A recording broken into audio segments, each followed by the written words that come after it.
So it's been a few years since I did a rune journey, and I'll explain what that entails in just a little bit. But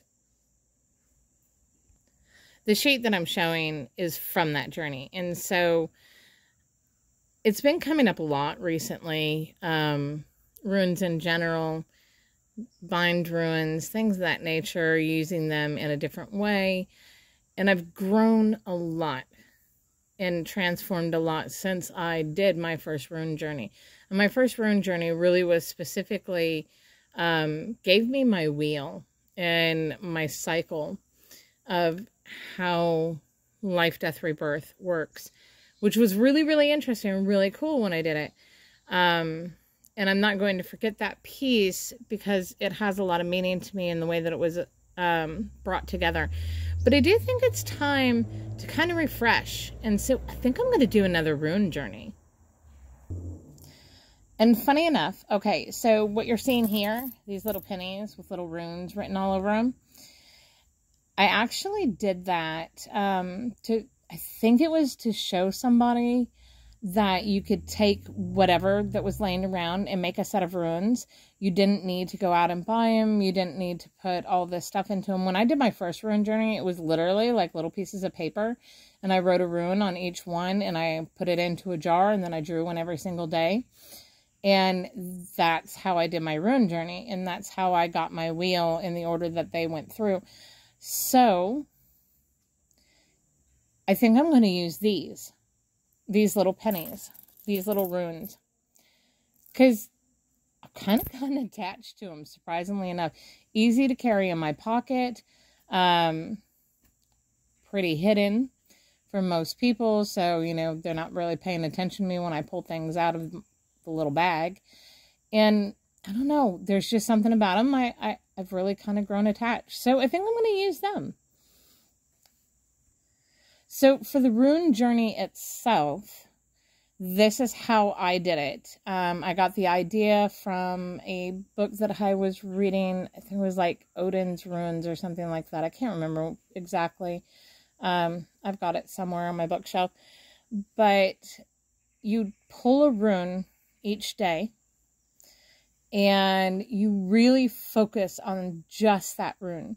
So it's energy. You do research on it. I really love Arth Harger on YouTube. He does an excellent job. He's got a huge playlist that is just the runes, and he goes into all these different stories and things about him, which is really cool. I just really like his presentation. So I will be using him again for this.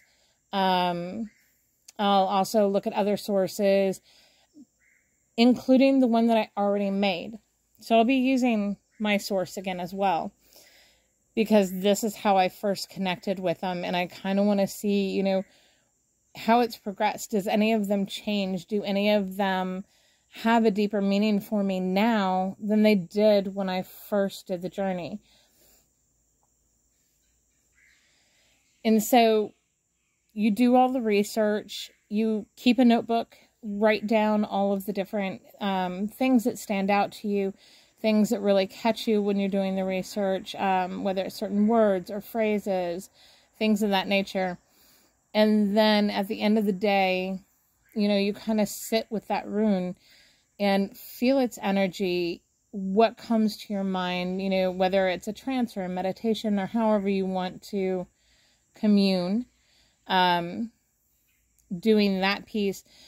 And then at the end, write out from all your notes that you took and from everything that you felt and from all the research you did, all those things, combine it all together and come up with a simplified version of what each rune is. So like its main aspects to you, its simplified version. So you do this every single day for every single rune. I randomly pull. I don't really associate the runes in the sets that other people have put them in. And that's fine. You know, I'm just doing it a little different. If you resonate with that, that's great. You know, maybe that's the way that you want to do that journey. But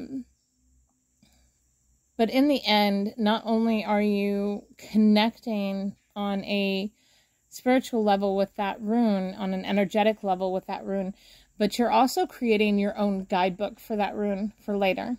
And so it's your own personal book, your own personal interpretations and page of that.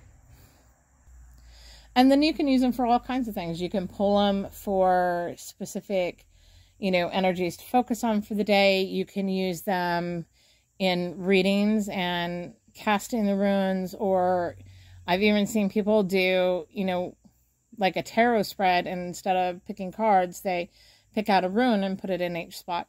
There's all kinds of ways that you can use them. I will probably be more in the bind rune area, I think, and using it in magical purposes.